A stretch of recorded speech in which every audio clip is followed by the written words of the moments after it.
Assalamualaikum warahmatullahi wabarakatuh. Ya, salam jumpa lagi. Pagi hari ini kami tidak resensi buku, tapi resensi pengalaman.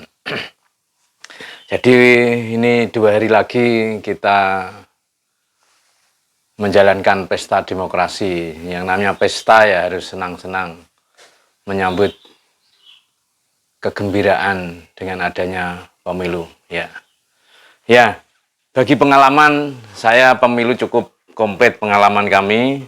Pernah menjadi pemantau pemilu di tahun 1999 era reformasi. Jadi kegembiraan reformasi adalah pemilu langsung, dan itu kami menjadi pemantau.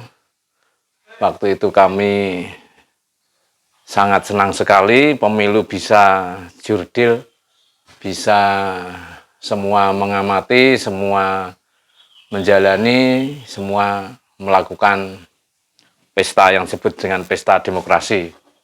Pemilu tahun 1999 cukup menarik, cukup bagus. Ya, itulah pemilu yang banyak pengamat mengatakan pemilu yang benar-benar jurdil, karena ya awal dari pemilu ya. Nah, kemudian pengalaman kedua pernah jadi anggota KPU, yaitu KPUD Kabupaten Demak tahun 2003 sampai 2008. Pengalaman yang cukup menarik karena pertama KPU dilakukan oleh orang-orang independen non partisan. Kalau 99 panitianya itu adalah perwakilan dari partai-partai, tapi 2003-2008 itu awal dari KPU dari unsur independen. Nah, kemudian tahun 2013 saya pernah menjadi tim seleksi KPUD. Jadi setelah berhasil menjadi KPU Kabupaten, kemudian kami tahun 2013 menjadi tim seleksi KPU. Nah, jadi pengalaman yang cukup menarik yang bisa kami bagikan kepada saudara-saudara semua untuk menyambut pemilu yang gembira. Jadi menghadapi pemilu itu ya gembira saja, senang-senang saja. Sehingga bisa berbuat adil, bisa berbuat independen, bisa berbuat sebaik-baiknya itu kalau dengan hati yang gembira, itu aja. Jadi kami mengajak saudara-saudara semua menghadapi pemilu ini dengan kegembiraan, gitu aja. Karena dengan rasa gembira itu pemilu bisa berjalan dengan baik. Justru kalau sepaneng itu malah pemilu menjadi tidak baik. Ya, pengalaman jadi KPU mengapa kami ceritakan di sini karena sangat menarik ya. Jadi kira-kira ada 60 peserta ujian KPUD yang di tingkat kabupaten itu lolos 10, kemudian diuji di tingkat provinsi itu harus lolos 5. Tapi apa yang terjadi? Yang terjadi adalah yang lolos hanya 1. Ya, jadi saya itu menarik untuk di Jawa Tengah itu sempat ya terkenal lah istilahnya, atau menjadi sorotan media. Kok hanya satu-satunya yang diterima hanya saya, padahal harusnya adalah 5. Dan itu hanya Kabupaten Demak yang waktu itu menarik untuk diamati, untuk apa istilahnya, dilihat secara cermat, kenapa kok hanya saya yang bisa diterima. Nah, itu ternyata memang yang memenuhi independensi adalah saya. Nah, itulah satu-satunya yang dianggap independen ya, yang dianggap memenuhi. Nah, itulah pengalaman menarik bagi saya, adalah satu-satunya orang yang diterima menjadi anggota Komisi Pemilihan Umum Kabupaten. Nah, baru diadakan seleksi lagi, baru disusul ada 4 KPU berikutnya, sehingga menjadi 5. Dan disitulah pekerjaan-pekerjaan independensi, pekerjaan-pekerjaan demokrasi, pekerjaan-pekerjaan yang harus dilakukan oleh KPU kabupaten yang harus menjalankan pemilu dengan sebaik-baiknya. Nah, tetapi apa yang menariknya, ya, menjadi KPU itu tidak semua husnul khotimah ya. Ada banyak teman yang su'ul khotimah atau akhir yang kurang baik. Bahkan ada yang ya memenuhi apa istilahnya, ya bui lah istilahnya, ya bui kalau istilah di desa itu ya, atau penjara kalau istilah kotanya. Nah, itulah pengalaman menarik. Kenapa ini kami ceritakan supaya KPU ini juga harus hati-hati. Ya, dulu banyak di akhir tugasnya dengan akhir yang kurang baik atau su'ul khotimah, nah, akhir yang kurang baik. Nah, maka kami doakan semoga KPU itu husnul khotimah, ya, akhir yang baik. Baik, akan kami ceritakan dan kami pesankan bahwa pemilu ini harus dijalankan dengan sebaik-baiknya. Kami pesan kepada para pemilih ya, 5 surat suara harus diterima. Ya, ini hati-hati, jangan sampai hanya dapat 2, 3, atau hanya 1, kecuali memang pindah tempat yang di luar daerah pemilihannya, di luar provinsi, maka hanya 1 surat suara, yaitu presiden dan wakil presiden. Nah, itu kalau pindah kabupaten atau pindah daerah pemilihan dalam 1 provinsi, berarti masih ada 2, yaitu DPD dan presiden dan wakil presiden. Nah, itulah yang harus kita pahami. Jadi jangan sampai tetap di tempat tinggal, KTP-nya di situ, tapi menerima surat suara kurang dari 5. Nah, ini yang harus kita hati-hati ya, itu.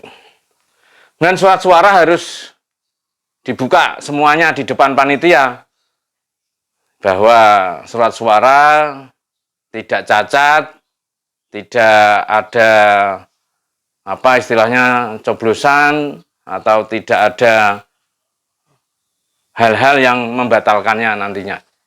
Nah, ini karena ya berita-berita kan surat suara sudah coblosan, surat suara sudah rusak, surat suara kurang dan lain sebagainya. Ini harus hati-hati ya.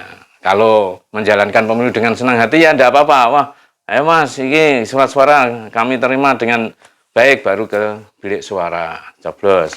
Dalam bilik suara ya sudah apa mantap pilihannya gitu, yang tidak dipengaruhi oleh siapapun ya. Nah, kemudian di bilik suara pun harus dilihat, di bilik suara itu ada hal-hal yang apa istilahnya, kata-kata yang mempengaruhi di dalam bilik suara tersebut, atau ada hal-hal yang bisa merusak surat suara dan lain sebagainya. Ini harus kita teliti ya. Kemudian di dalam pencoblosan di KPPS itu ya harus benar-benar apa selesai, sudah dicoblos tidak dimasukkan kotak, atau sudah nyoblos tidak memberi tinta pada jarinya, ini ya harus ya, itu harus dilakukan secara benar. Panitia yang jadi panitia juga harus seadil-adilnya, jangan sampai seseorang tertentu karena punya tujuan tertentu sehingga tidak dicelupkan tangannya sehingga bisa nyoblos di tempat lain. Nah, ini juga ya bagi pemirsa yang kebetulan menjadi petugas KPPS, kami harapkan menjadi petugas yang sebaik-baiknya.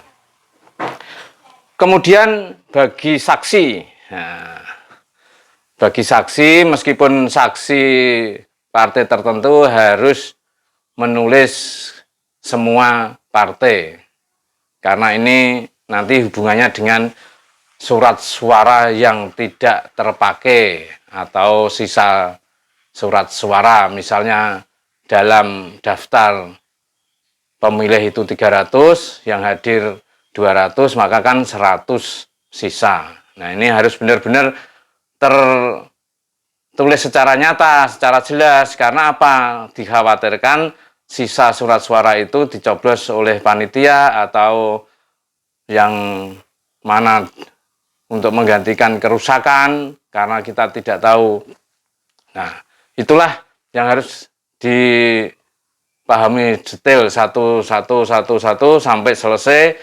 Itu saksi harus benar-benar menghitung baik partainya maupun partai yang lain, itu harus dihitung sehingga pas semua yang dicoblos dengan sisa suara itu pas. Kemudian coblosan partai 1, partai 2, partai 3 dan seterusnya, kemudian DPD, kemudian presiden dan wakil presiden harus pas. Nah, inilah yang harus dipahami, jangan sampai menjadi saksi hanya nulis miliknya sendiri sementara saksi yang lain tidak komplit, maka ini ada risiko yang tidak ada saksinya sementara yang saksi hadir di situ hanya menulis saksi partainya saja, maka ada hal-hal yang masih rawan. Nah, ini panitia pemilihan juga harus secermat-cermatnya, karena yang dicoblos dan yang tidak dicoblos ini harus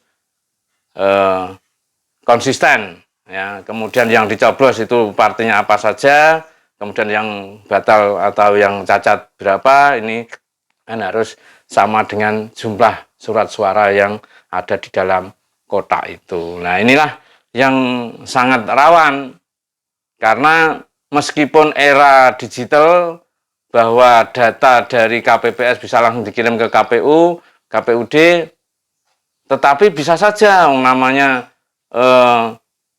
kiriman. Nah, maka kirimannya yang bisa dirubah kan bisa. Kalau para saksi ini tidak mencatat dengan benar. Nah, maka para saksi jangan sampai hilang dari bilik itu atau dari kombongan ya, atau dari tempat mereka bersaksi di situ.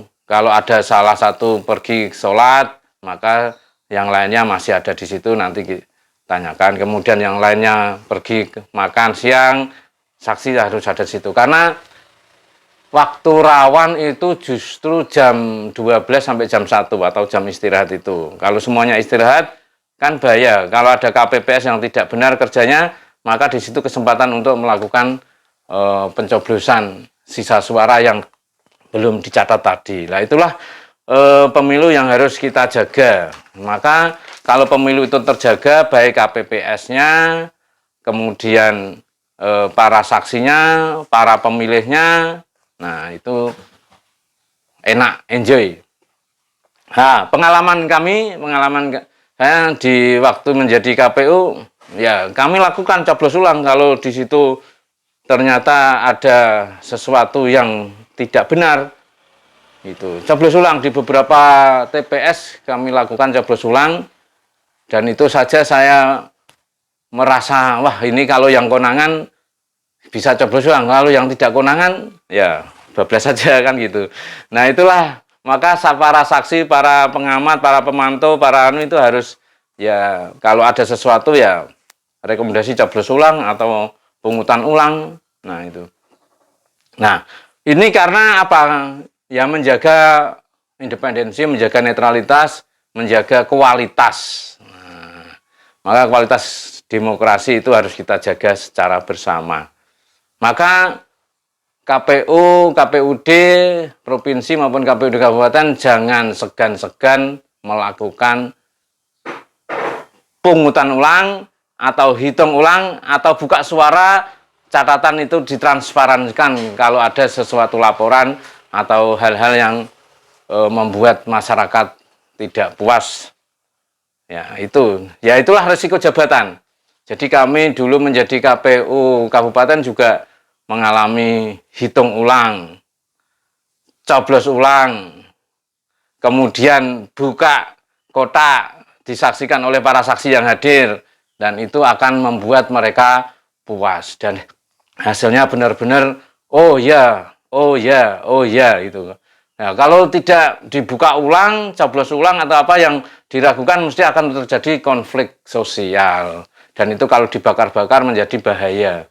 Nah, itu kualitas demokrasi juga menjadi kurang baik. Maka ya kita harus siap coblos ulang, kemudian hitung ulang, kotak suara dibuka, hal-hal yang masih diragukan. Nah, walaupun eranya era internet, langsung kita kirimkan ke KPU hasilnya, tapi itu bukan jaminan. Maka manualnya juga harus kuat bagi pelaksana di KPPS, di PPS, di PPK, di KPUD, dan seterusnya. Nah, maka kalau sudah di KPUD agak aman karena saksi sudah banyak komplit. Tapi kalau di KPPS, di PPS sampai PPK itu saksi belum tentu komplit. Nah, itulah yang harus kita cermati secara bersama, sehingga pemilu kita pemilu yang langsung, umum, bebas rahasia, jujur dan adil. Itu harus kita junjung tinggi, dan harus kita semuanya, ya, baik pemilih, panitia maupun pemantau maupun semua elemen yang ada di masyarakat. Demikian, mudah-mudahan bermanfaat sosialisasi pemilu kali ini, dan mudah-mudahan demokrasi kita adalah demokrasi yang berkualitas, memuaskan. Assalamualaikum warahmatullahi wabarakatuh.